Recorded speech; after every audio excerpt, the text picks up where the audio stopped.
नमस्कार, हमारा राजस्थान बुलेटिन में आपका स्वागत है और मैं हूं आपके साथ अखिल। भारत और पाकिस्तान के बीच लगातार तनाव की स्थिति है। समाज का हर तबका और हर व्यक्ति इन हालातों में भी देश और सेना के प्रति अपनी अपनी जिम्मेदारी निभा रहा है। इसी क्रम में डीडवाना के युवाओं ने भी देशभक्ति का अनूठा परिचय दिया है। युवाओं की ओर से आज राजकीय ब्लड बैंक में सैनिकों के सम्मान में मेरा खून देश की सेना के नाम से रक्तदान शिविर का आयोजन किया गया, जिसमें बड़ी संख्या में युवाओं ने रक्तदान किया। यहाँ संग्रहित रक्त को कई जिलों में भेजा जाएगा ताकि यह रक्त सैनिकों के काम आ सके। डीडवाना से गुलाम नबी आजाद की रिपोर्ट।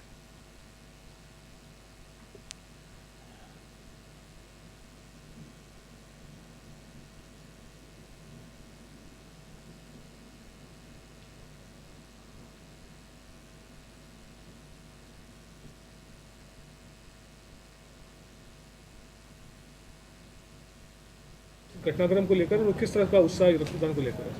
आज और कल भी हमने रक्तदान शिविर का आयोजन किया। इसी रक्तदान शिविर का आयोजन इसीलिए कर रहे हैं कि भारतीय सेना जो हमारे पाकिस्तान से जो बॉर्डर पे हालात चल रहे हैं, युद्ध के हालात चल रहे हैं, हम चाह रहे हैं सभी युवा कि हम भी सेना के साथ खड़े हुए हैं और इसीलिए हम चाहते हैं कि सेना को कभी भी हमारे रक्त की ज़रूरत पड़ सकती है। तो हम चाह रहे हैं कि सभी युवा डीडवाना के और आसपास के ग्रामीण क्षेत्रों के भी युवा बड़े उत्साह से सेना के साथ खड़े होकर अपने रक्तदान का वो दे रहे हैं। और ये रक्तदान शिविर आने वाले टाइम में भी आगे भी चलता रहेगा।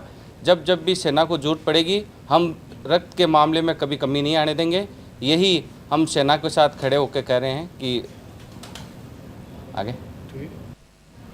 ऐसे हालात में इमरजेंसी सेवाओं में मेडिकल सेवा भी एक होती है और खासकर ब्लड की काफ़ी आवश्यकता पड़ती है।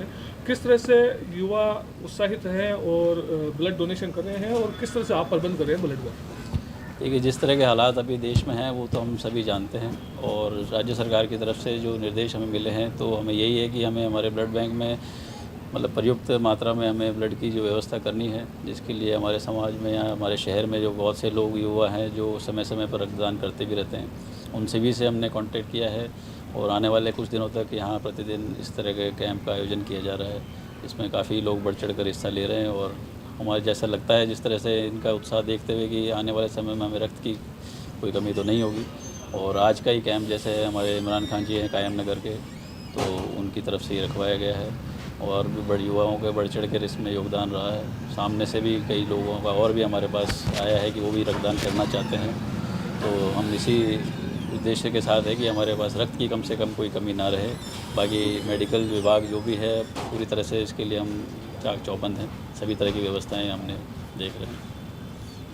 रक्तदान की राजधानी के रूप में है, क्या कहेंगे किस तरह का उत्साह युवा में नज़र आ रहा है और किस तरह की आपकी ब्लड के लिए आपकी तैयारियाँ हैं?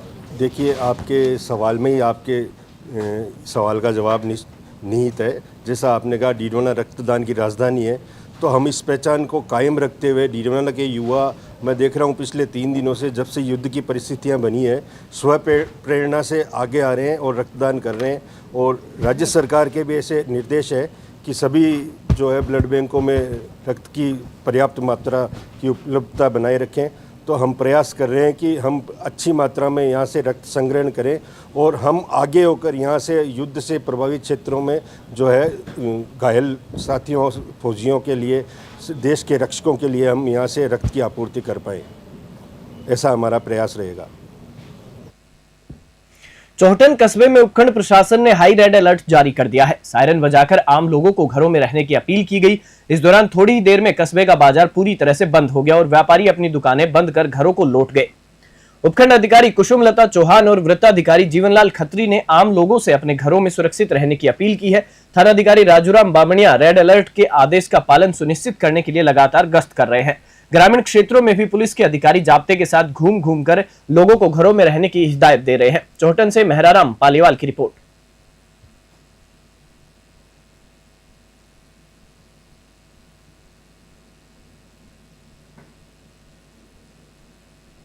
पोखरण के जेमला गांव के पास अलसुबह स्थानीय निवासी मंजूरदीन के मकान के पास एक 15 फीट लंबी मिसाइल गिरने का मामला सामने आया है।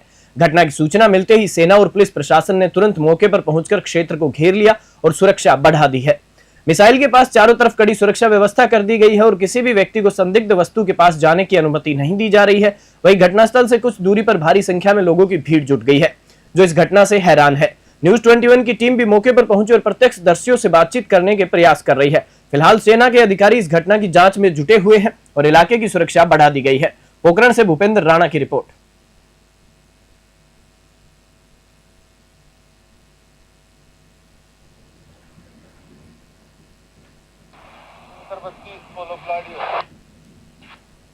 खबर जयपुर से है, जहां डिग्गी मालपुरा निःशुल्क जल समिति का वैष्णव विकास समिति के द्वारा सराहनीय कार्य करने के लिए माला पहनाकर विस्मृति चिन्ह देकर स्वागत सत्कार किया गया।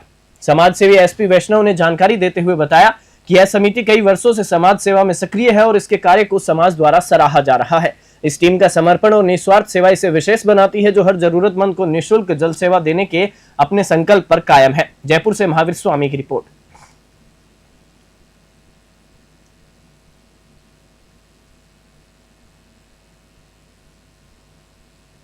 धौलपुर के कोतवाली थाना क्षेत्र स्थित बाड़ी रोड पर स्थित सरल हॉस्पिटल में शनिवार दोपहर एक प्रसूता की संदिग्ध परिस्थितियों में मृत्यु हो गई। मृतका की पहचान उषा पत्नी सत्यवीर निवासी हुसैनपुर के रूप में हुई है। मौत की सूचना मिलते ही परिजनों ने अस्पताल में हंगामा कर दिया। सूचना पर कोतवाली पुलिस मौके पर पहुंची और समझाइश कर मामले को शांत कराया। पुलिस ने शव को जिला अस्पताल की मोर्चरी में रखवा दिया है। परिजनों ने डॉक्टरों पर लापरवाही का आरोप लगाते हुए कार्रवाई की मांग की है। फिलहाल पुलिस मामले की जांच में जुटी है और पोस्टमार्टम रिपोर्ट का इंतजार किया जा रहा है। धौलपुर से संजय कसाना की रिपोर्ट।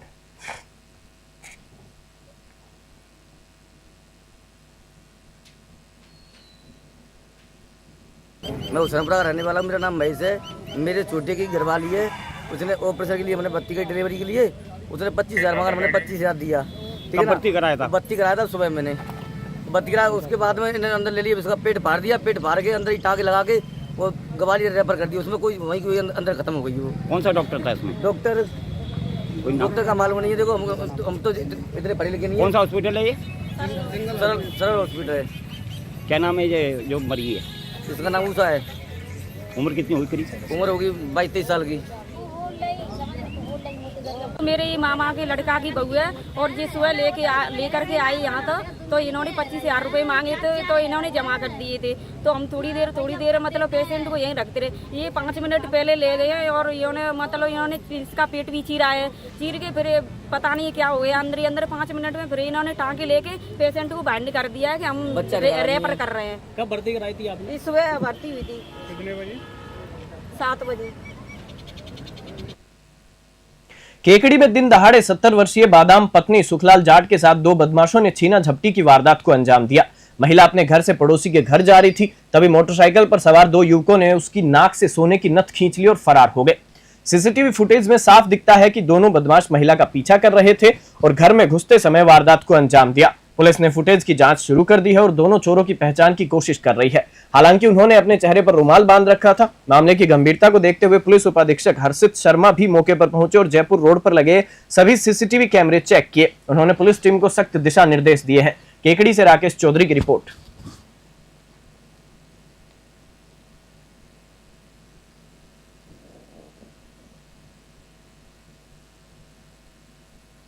झालावाड़ जिले के डग में शंभू सिंह की हत्या के विरोध में सर्व हिंदू समाज की महापंचायत का आयोजन किया गया।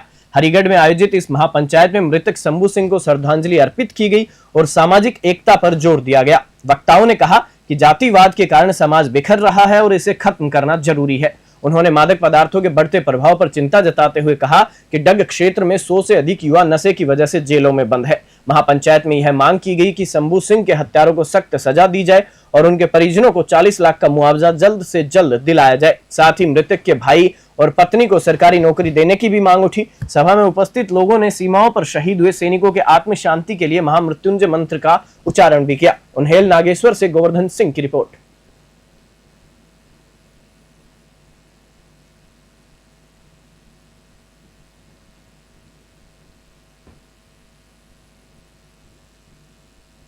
बुलेटिन में फिलहाल इतना ही। आप देखते रहिए न्यूज़ 21।